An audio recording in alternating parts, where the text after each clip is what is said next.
शफा का कुआं है और ये हमने पानी भरा है।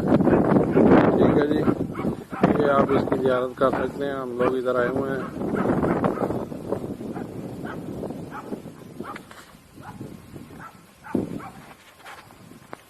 देखो इसमें अभी तक पानी है। ये अब शफा का कुआं है जी। ये पानी निकालने का तरीका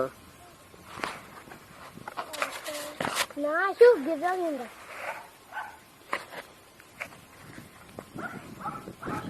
ये अब हम पानी की बोतलें भरी हुई हैं। ये अब हम इसको बंद करके